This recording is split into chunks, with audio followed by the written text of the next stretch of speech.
नमस्कार, मी भीमराव कडाळे पाटील. BKP मराठीमध्ये आपलं सर्वांचं स्वागत. आज नवीन दिवस, नवीन विषय, नवीन दिवसाची नवीन अशी चर्चा. आज चर्चा घेऊन आलोय म्हणजे बघा, केरळमध्ये ईडीनं माजी मुख्यमंत्र्याच्या घरावरती धाड टाकली आणि लोकांचा उद्रेक झाला. म्हणजे कम्युनिस्ट पार्टीचे माजी मुख्यमंत्री होते, त्यांच्या घरावर धाड टाकली आणि त्यांच्या कार्यकर्त्यांचा उद्रेक झाला. आता ईडी बद्दल लोकांचं जे मत आहे हे मत काहीसं वेगळं झालेलं आहे. ईडी फक्त आणि फक्त ती विरोधकांवरती कारवाई करते, भारतीय जनता पक्षाच्या एकाही लोकांवरती कारवाई करत नाही. ज्याच्यावरती कारवाई करते तो भाजपमध्ये गेला की ईडी शांत होते. आता लोकांच्या मनात प्रचंड अशी चीड, राग निर्माण झालाय भारतीय जनता पक्षाबद्दल बी आणि त्या ईडी, CBI, निवडणूक आयोग, सुप्रीम कोर्ट यांच्याबद्दल. आणि हा राग आता बाहेर निघायला सुरुवात झालेली आहे. एक ना एक दिवस हा राग प्रचंड असा बाहेर निघेल आणि देशात उद्रेक निर्माण होईल. जस्टिस सूर्यकांत यांनी जो काल निकाल दिला SIR बाबत, तो सुद्धा वादग्रस्त आहे की SIR बरोबर आहे, लोकांची मतं जी कमी केली जातात हे बरोबर आहे असं सांगितलं गेलं आहे. म्हणजे देशामध्ये फक्त भारतीय जनता पक्ष ठरवणार की कुणाला मतदान द्यायचं, ते दुसरं कोणी ठरवणार नाही. तर तो निकाल बरोबर आहे असं सुद्धा सांगितलं. म्हणजे हे जे चुकीचे निर्णय जे होत आहेत, चुकीची जी कामं होत आहेत, याला आता जनता कंटाळलेली आहे. आणि पहिलं सुरुवात आजपर्यंत ईडी म्हणलं की सगळे पुढाऱ्यांची चड्डी पाताळ व्हायची, घाबरून जायचे. मात्र लोकांनी आता ईडीवर सुद्धा हल्ले करायला सुरुवात केली. याचा अर्थ देशामध्ये जनता उद्रेकाच्या दिशेने सुरुवात करायला लागलेली आहे. निवार तानो मारले ईडीचे अधिकारी, सगळे गाड्या पडले त्यांच्या. आणि ह्या सगळ्या कारणांमुळे आता अमित शहा, भारतीय जनता पक्ष, नरेंद्र मोदी हे मात्र घाबरले की आपल्यावर सुद्धा अशी वारी येते का काय, आपल्याला सुद्धा हे ताणून लावते की काय, नेपाळसारखी परिस्थिती होईल का काय. आणि तशी परिस्थिती निर्माण झालेली आहे आणि त्याला कारणीभूत हे भारतीय जनता पक्ष ठरलेला आहे. तर नेमकं कोणाकोणाला मारहाण झाली, किती अधिकाऱ्यांना मारहाण झाली, किती गाड्यांचं नुकसान झालं, नेमकं ईडीचं धाडसत्राचा नेमका प्रकार काय होता, गुन्हे दाखल झाले का, या सगळ्या प्रकरणाची आपण सविस्तर चर्चा करणार आहोत. तर हा संपूर्ण व्हिडिओ पाहिला तर आपल्या लक्षामध्ये येईल की नेमकं कुणावर धाड पडली, काय झालंय, कसं झालंय, हे सगळं आपल्याला कळेल. तर सर्वप्रथम आपण जर चॅनल सबस्क्राईब केलं नसेल तर चॅनल सबस्क्राईब करावा ही सर्वांना विनंती. आणि चला चर्चेला सुरुवात करूया. देशामध्ये ईडी आणि CBI हे जे दोन अस्त्र आहेत, ब्रह्मास्त्र म्हणता येईल यांना, या दोन्ही अस्त्राचा वापर करून भलं सरकार पाडता येतं. हे नरेंद्र मोदी आणि अमित शहा यांना कळलं आणि त्याच्यामुळं त्यांनी ईडीचा वापर हा बेसुमार सुरुवात केलेली आहे. जिकडं जाईल तिकडं ईडीचा वापर केला जातो. एखाद्यावरती प्रचंड आरोप करायचे, त्याला बदनाम करायचा, ईडीच्या दाढी टाकायच्या आणि पुन्हा त्याला आपल्या पक्षात घ्यायचा आणि उच्चपदी बसवायचा. जसं की पश्चिम बंगालमध्ये शिवेंदू अधिकारी याच्यावरती भ्रष्टाचाराचे दस्तूरखुद्द नरेंद्र मोदींनी आरोप केले. त्यानंतर त्यांनी भाजप जॉईन केलं आणि आता पश्चिम बंगालचा मुख्यमंत्री झालेला आहे. तसंच हेमंता बिश्व शर्मा आसामचे मुख्यमंत्री, असेच सगळे भारतीय जनता पक्षामध्ये आता 80% भ्रष्टाचारी लोक, 80-90% झालेले, 100% म्हणायला हरकत नाही. आपल्याला जर चोर ओळखायचा असेल तर भाजपमध्ये, दरोडेखोर ओळखायचा भाजपमध्ये, भ्रष्टाचारी ओळखायचा भाजपमध्ये, बलात्कारी ओळखायचा भाजपमध्ये, गुंड फुंड हे सगळे कुणाला जरी तुम्हाला शोधायचं म्हणलं तर ते तुम्ही फक्त भाजपमध्ये शोधू शकता. दुसऱ्या पक्षामध्ये शोधणं आता कठीण झालेलं आहे. तर आता हे सगळं असताना आता बघा, त्या केरळमध्ये आता 5 राज्याच्या निवडणुका झाल्या, त्यामध्ये तिथं सत्ता बदल झालेला आहे. तिथं काँग्रेस पक्षाची सत्ता आली आणि कम्युनिस्ट पक्षाकडं एकमेव राज्य असलेलं ते आता काँग्रेस पक्षाच्या ताब्यात गेले. म्हणजे कम्युनिस्टची सत्ता ही देशातून हद्दपार झाली. जवळपास 12 राज्यांमध्ये कम्युनिस्टची सत्ता आतापर्यंत होती, ती हळूहळू करत सगळ्या राज्यांमधली सत्ता कम्युनिस्टची संपुष्टात आलेली आहे. आता या ठिकाणचे जे माजी मुख्यमंत्री होते पिनराई विजयन, हे त्या केरळचे मुख्यमंत्री होते कम्युनिस्ट पक्षाचे, आता ते माजी मुख्यमंत्री आहेत. तर आता त्यांच्या मुलाच्या जावयाच्या कंपन्यांवरती धाडी टाकायला ईडीनं सुरुवात केलेली आहे की बाबा हे विजय पिंपळ भारतीय जनता पक्षामध्ये येत आहेत का काय, त्याच्यासाठी आता हालचाली सुरू केलेल्या आहेत. त्यांच्यावर धाडी टाकायच्या, जेलमध्ये टाकायचं आणि किंवा जेलमध्ये तरी जा म्हणायचं, नाहीतर भाजपमध्ये प्रवेश करा असं सांगायचं. आणि त्यांनी जर भाजपमध्ये प्रवेश केला तर चांगलंच, भारतीय जनता पक्ष तिथं कसा बळकट होईल हे काम आता सध्या तिथं सुरू केलं गेलेलं आहे भारतीय जनता पक्षानं. आणि म्हणूनच ईडी आता धाडी टाकायला सुरुवात केलेली आहे ईडीनं. आणि पहिली धाड या पिनरल विजय यांच्या मुलाच्या कंपनीवर टाकली, मुलीच्या कंपनीवर टाकली. आता त्याचा झालाय प्रकार असा की 27 मे 2026 रोजी बेकरी जंक्शन तिरुवनंतपुरम या ठिकाणी माजी मुख्यमंत्री पिनरल विजय यांचं निवासस्थान आहे, ते भाड्याचं निवासस्थान आहे. आता हल्ल्याचं कारण काय झालं बघा, ईडीच्या छापेमारीचा निषेध लोकांनी केलेला आहे.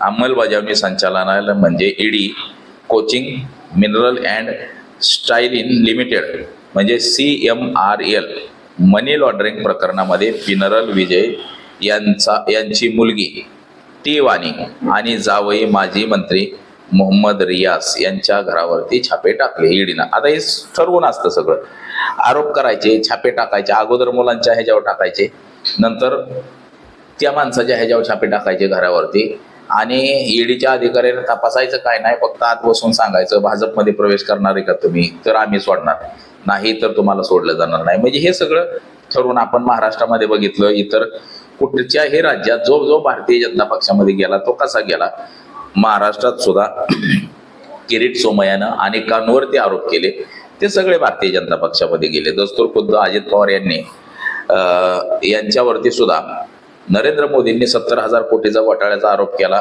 अजित पवार भाजपमध्ये गेले, विषय संपून गेला. तर ईडीचा आरोप काय आहेत बघा त्या वाणी यांच्यावरती, हे सुद्धा आपण बघू.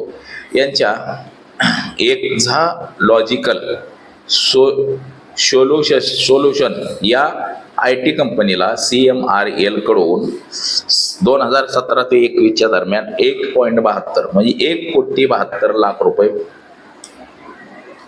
कोणतीही IT सेवा दिली गेली नाही. हे पैसे खोट्या खर्चाच्या नावाखाली त्यांनी पैसे बाहेर काढलेत असं म्हणणं आहे की म्हणजे 2.25 कोटी रुपये. आता इथं तर ते 2 आणि 2.25 कोटीचे ते गंजाडे फांजाडेत आहेत भाजपमध्ये, ते गांजावरून फुकून काढले होते ते. तर इथं आता त्याच्यावरती हल्ले आहेत, छापे आहेत. आता हल्ला कसा झाला, 7 तास ईडी 12 सदस्य घेऊन छापेमारी सकाळी विजयन यांच्या घरी पोहोचले. आता हे 7 तास छापेमारी चालली. आता तिथं ईडीचे अधिकारी सांगत असतील की भाजपात प्रवेश करा, 7 तास त्यांचं मन वळवत असतील. आता हे बाहेर कार्यकर्ते जमले की बाबा ह्या ईडीचा अतिरेक झालाय, भाजपच्या लोकांवर कारवाई करत नाही, फक्त आणि फक्त विरोधकाच्या घरावरती छापेमारी करतं ईडी, म्हणून लोकांच्या मनात राग सुरू झाला. आता तसा पाहता CBI, ईडी, सुप्रीम कोर्ट, निवडणूक आयोग ह्यांच्या विरुद्ध लोकांच्या मनात प्रचंड राग आहे. हे कुठं गावते तेच लोक वाट पाहते ती. आता हे 7 तास छापेमारी सुरू होते. अधिकारी छापे मारून बाहेर पडत असताना CPIM कार्यकर्त्यांनी गाडी घेतली. म्हणजे ते पिनरल विजय यांच्या कार्यकर्त्यांनी म्हणजे कम्युनिस्टवाल्यांच्या कार्यकर्त्यांनी ती गाडी घेतली ईडीची आणि असा ज्या हल्ला केला त्या गाडीवर, असं ज्या दांडोक्याने धोपटून काढले सगळे ईडीचे अधिकारी. ईडीच्या त्या गाडीवरती अंडी फेकले, विटा फेकल्या, बाटल्या फेकल्या, दगडं मारली, काट्यानं काचा फोडून टाकल्या, गाडीच्या पुढच्या मागच्या काचा फोडून टाकल्या, सगळ्या रिअर म्हणजे मिरर तोडले, आरशे तोडले आणि त्यातल्या आतल्या ईडीच्या अधिकाऱ्यांना धरू मारलं, बेदम ठोकलं. म्हणजे आता हे सुरुवातच झालेली आहे देशात. आता त्यात मध्ये जखमी कोण कोण झालं, आता ईडीचं पथक जे होतं त्या एक ईडीचा जो ड्रायव्हर होता त्या ड्रायव्हरला तो लोकांनी मैदाळा मारला. त्यात जे अधिकारी होते त्या अधिकाऱ्यांना काठीनं झोडपून काढलं. आता सुरक्षा रक्षक होते तिथं, सुरक्षा कर्मचारी म्हणजे CRPFचे आणि केरळ पोलीस होते, ते सुद्धा जखमी झाले. लोकांनी त्यांना सुद्धा हाणलं. एक पोलीस कर्मचाऱ्याला सुद्धा दुखापत झाली, शिव्या दिल्या लोकांनी, मैदाळ मारलं. ती जी ईडीची गाडी होती ती अक्षरशः उचलू आपटली लोकांनी गाडीच धरून. म्हणजे अख्खी गाडी सगळी फोडून टाकली. आता तिथं असं म्हटलं झालं की पोलिसांच्या भूमिकेमुळेच वाद झाला खरं तर. म्हणजे पोलिसांनी काय लोकांना आवरलं नाही म्हणून तिथं कारवाई झाली असं प्रत्यक्षदर्शीचं म्हणणं आहे. बघा, प्रत्यक्षदर्शीनुसार त्याने काय सांगितलं, हल्ला होत असताना पोलीस सुरुवातीला बघायची भूमिका घेत होते. नंतर ईडी अधिकाऱ्यांनी स्थानिक पोलीस ठाण्यात तक्रार नोंदवली. पोलिसांनी हल्लेखोरांना पकडण्यासाठी CPIM कार्यालयाला घेराव घातला. म्हणजे अगोदर असं म्हटलं जातं की पोलिसांच्या देखत हे सगळं झालेलं आहे, पोलिसांनी बघितलं पण पोलिसांनी काहीच केलेलं नाही. आता सुमारे या प्रकरणामध्ये 300 जणांवरती गुन्हे दाखल केलेत. सरकारी कामात अडथळा आणणे, सरकारी कर्मचाऱ्यावर हल्ला करणे, हत्येचा प्रयत्न, सार्वजनिक मालमत्तेचं नुकसान असे गंभीर गुन्हे दाखल केलेले आहेत. 109 BSN म्हणजे याच्यामध्ये जवळपास 10 वर्षाच्या शिक्षा होऊ शकतात किंवा जन्मठेप सुद्धा होऊ शकते. आता राजकीय प्रतिक्रिया. CPIMची सरचिटणीस जे आहेत MS बेंबी हे म्हणाले की भाजप सरकारची विरोधी नेत्यांवरती लक्ष केलेली कारवाई याने पिनराई विजयन किंवा CPM घाबरले नाही. ही कारवाई राजकीय सूडबुद्धीनं केलेली आहे. विजय यांचे वक्तव्य हिंसाचार सुरू असताना विजयन घराच्या पोर्चमध्ये आले आणि म्हणाले, आपण काहीही सहन करू शकत नाही, आपली ताकद आहे, चला एकत्र येऊया. त्यावेळेस केरळचे गृहमंत्री जे आहेत रमेश चेन्निथला हे म्हणाले की राज्य सरकार किंवा पोलिसांना ईडीच्या छापेमारीची माहिती दिलेली नव्हती. म्हणजे ईडी येणार आहे आणि त्या ईडीच्या अधिकाऱ्यांनी पोलिसांना माहिती दिली नव्हती म्हणून हा मोठा हल्ला झाला, असं केरळच्या गृहमंत्र्याचं विधान आहे. आता या पार्श्वभूमीवर बघा, वाणी विजयन यांची IT कंपनी आहे. करार 2017 मध्ये CMRL सोबत सॉफ्टवेअर आणि मार्केटिंग सेवांसाठी करार झालेला होता. ईडीचा दावा आहे कोणतीही सेवा न देता 1.7 कोटी घेतले. म्हणजे काही सेवा दिली नाही, पैसे घेतले 2.25 कोटी असं म्हणणं आहे ईडीचं. म्हणजे ईडी कसं आहे, बोसकाट झालंय ते ईडी. म्हणजे ते भारतीय जनता पक्षाच्या हाताचं बावलं झालंय. ते विरोधक पक्षावाल्यांवरती दाढी टाकतं आणि त्यांनी भाजपमध्ये प्रवेश केला की ते दाढी मिटून जाते. म्हणजे आता हे सगळ्या लोकांना कळलंय आणि ह्याच्यामुळेच लोक आता ह्या सगळ्या गोष्टींच्या विरोधात उठलेले आहेत, रागाला गेलेले आहेत, धरून ठोकायला लागलेले आहेत. आता CMRL यात केरळ स्टेट इंडस्ट्रियल डेव्हलपमेंट कॉर्पोरेशनचा 13.4% हिस्सा आहे. आता सध्याची स्थिती काय आहे बघा, तर केरळमध्ये ईडीने केरळ, बंगलोर, कन्नौर, एर्नाकुलम, कोझिकोड येथील 10-12 ठिकाणी छापे टाकले. पोलीस व्हिडिओ CCTVचे फुटेज पाहून आरोपींची ओळख पटवून अटक करते. हे प्रकरण हायकोर्टात आहे. हायकोर्टाने ईडीची कारवाई रद्द करण्यास नकार दिलेला होता त्याच वेळेस.